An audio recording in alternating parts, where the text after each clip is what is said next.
Friends, welcome to GRC classes. तो friends, आज के इस नए वीडियो में हम सभी महाजनपद काल एवं मगध साम्राज्य से संबंधित कुछ महत्वपूर्ण प्रश्नों के बारे में जानेंगे जो सभी प्रकार के कॉम्पिटिटिव एग्जाम जैसे SSC, CGL, NTPC, PCS, SI, railway, police ends जितने भी प्रकार के वनडे एग्ज़ाम हैं उन सभी एग्ज़ामों में ये सभी प्रश्न बार बार पूछे गए हैं और आने वाले आगामी एग्ज़ामों में ये सभी प्रश्न पूछे जा सकते हैं। तो फ्रेंड्स, चलिए वीडियो शुरू करते हैं। वीडियो शुरू करने से पहले मैं आपसे भी बता दूं, यदि आप हमारे चैनल पर नए हैं तो चैनल को सब्सक्राइब करें, बेल आइकन को भी प्रेस करें जिससे हमारी नई वीडियो की नोटिफिकेशन आप तक सबसे पहले पहुँचे। तो फ्रेंड्स, चलिए वीडियो शुरू करते हैं। तो फ्रेंड्स, हमारा पहला प्रश्न है, हर्रेक वंश के किस शासक को कुड़िक कहा जाता था? बिम्बिसार, उदयन, अजातशत्रु, इनमें से कोई नहीं। तो फ्रेंड्स, ऑप्शन सी राइट है। हरेक वंश के शासक अजातशत्रु को कुड़िक कहा गया है।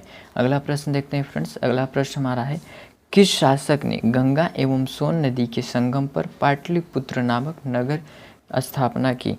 अजातशत्रु, उदयन, अशोक, घनानंद। तो फ्रेंड्स, ऑप्शन बी राइट है।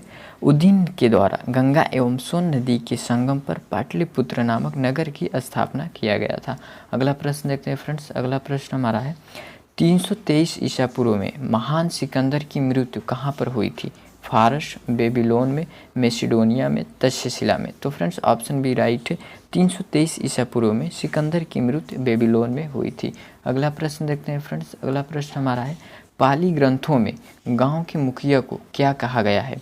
ग्रामक, भोजक या ग्राम भोजक, ग्रामपति, इनमें से कोई नहीं। तो फ्रेंड्स, ऑप्शन बी राइट है।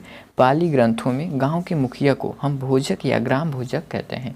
अगला प्रश्न देखते हैं फ्रेंड्स। अगला प्रश्न हमारा है, उज्जैन का प्राचीन नाम था? अवंतिका, तक्षशिला, ध्यानीकटक या कानिकुब्ज। तो फ्रेंड्स, ऑप्शन ए राइट है। उज्जैन का प्राचीनतम नाम अवंतिका था।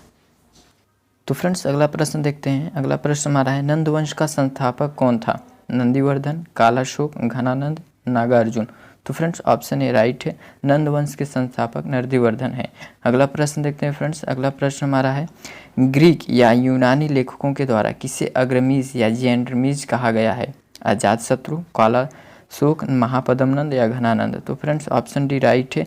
ग्रीक या यूनानी लेखकों के द्वारा घनानंद को अग्रमीज या जेंड्रमीज कहा गया है। अगला प्रश्न देखते हैं फ्रेंड्स। अगला प्रश्न हमारा है, प्राचीन भारत में पहला विदेशी आक्रमण किनके द्वारा किया गया? ईरानियों के द्वारा, यूनानियों के द्वारा, शकों के द्वारा, कुषाणों के द्वारा। तो फ्रेंड्स, ऑप्शन ए राइट है। प्राचीन भारत में पहला विदेशी आक्रमण ईरानियों के द्वारा किया गया था। अगला प्रश्न देखते हैं फ्रेंड्स। अगला प्रश्न हमारा है, सिकंदर ने भारत पर कब आक्रमण किया? 326 ईसा पूर्व में, 326 ईस्वी में, 323 ईसा पूर्व में, 323 ईस्वी में। तो फ्रेंड्स, ऑप्शन ए राइट है। 326 ईसा पूर्व में सिकंदर ने भारत पर आक्रमण किया। अगला प्रश्न देखते हैं फ्रेंड्स। अगला प्रश्न हमारा है, मगध की प्रथम राजधानी कौन सी थी? पाटलिपुत्र, वैशाली, ग्रीवज या राजगिरी, चंपा। तो फ्रेंड्स, ऑप्शन सी राइट है।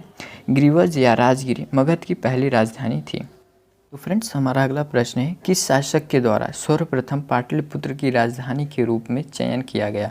अजातशत्रु के द्वारा, उदयन के द्वारा, कालाशोक के द्वारा, कनिष्क के द्वारा। तो फ्रेंड्स, ऑप्शन बी राइट है।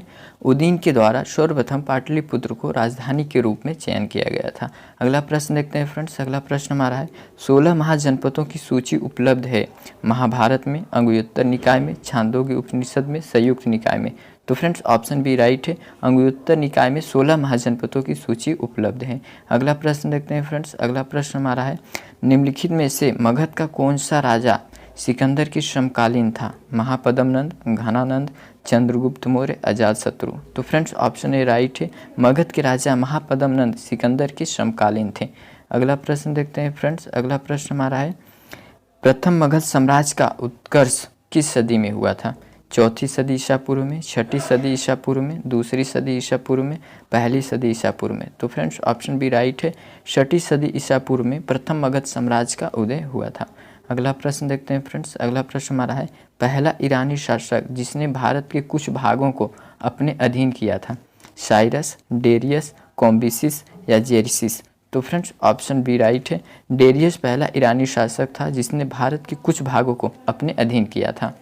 हमारा अगला प्रश्न है, मगध के राजा अजातशत्रु का सदैव किस गणराज्य के साथ युद्ध रहा?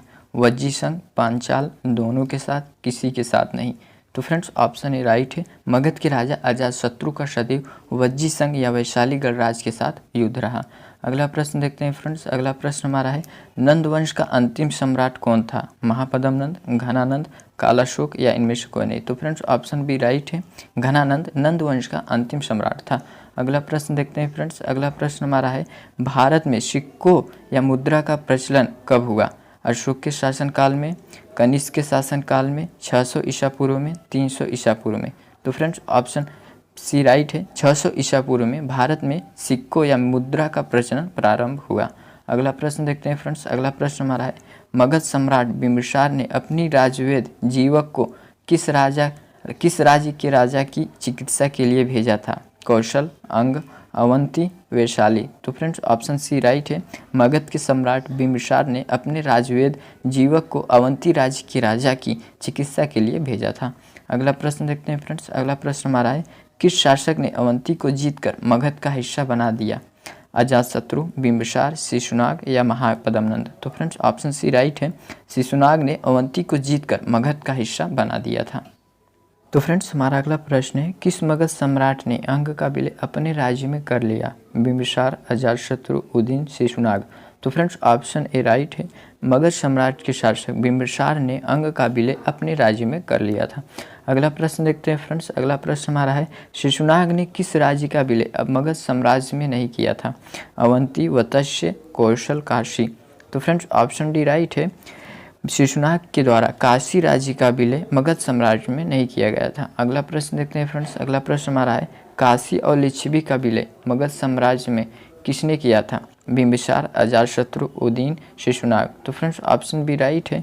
अजातशत्रु के द्वारा काशी और लिच्छवी का विलय मगध साम्राज्य में कर लिया गया था। सिकंदर के आक्रमण के समय उत्तर भारत पर निम्नलिखित राजवंशों में किसी एक का शासन था? नंदवंश, मौर्यवंश, शुंगवंश या कड़वंश। तो फ्रेंड्स ऑप्शन ए राइट है।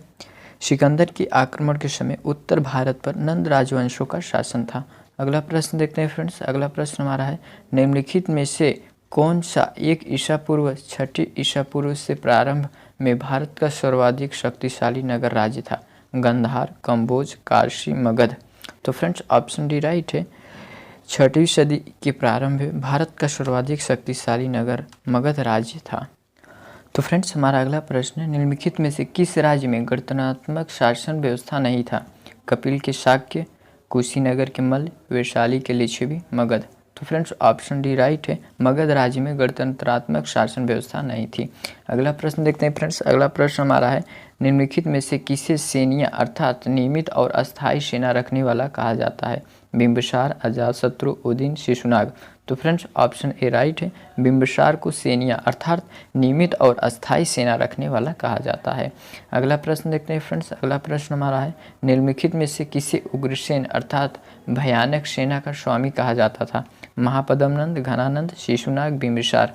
तो फ्रेंड्स ऑप्शन ए राइट है। महापद्म नंद को उग्रसेन या भयानक सेना का स्वामी कहा जाता था। अगला प्रश्न देखते हैं फ्रेंड्स। अगला प्रश्न हमारा है महाजनपद काल में श्रेणियों के संचालक को कहा जाता था? श्रेष्ठीन, सेठ, जेठक या ग्राम भोजक। तो फ्रेंड्स ऑप्शन ए राइट है। महाजनपद काल में श्रेणियों के संचालक को हम श्रेष्ठीन कहते थे। अगला प्रश्न देखते हैं फ्रेंड्स। अगला प्रश्न हमारा है गृहपति का अर्थ होता है धनी किसान, धनी व्यापारी, धनी व्यक्ति या इनमें से कोई नहीं। तो फ्रेंड्स ऑप्शन ए राइट है। गृहपति का अर्थ होता है धनी किसान।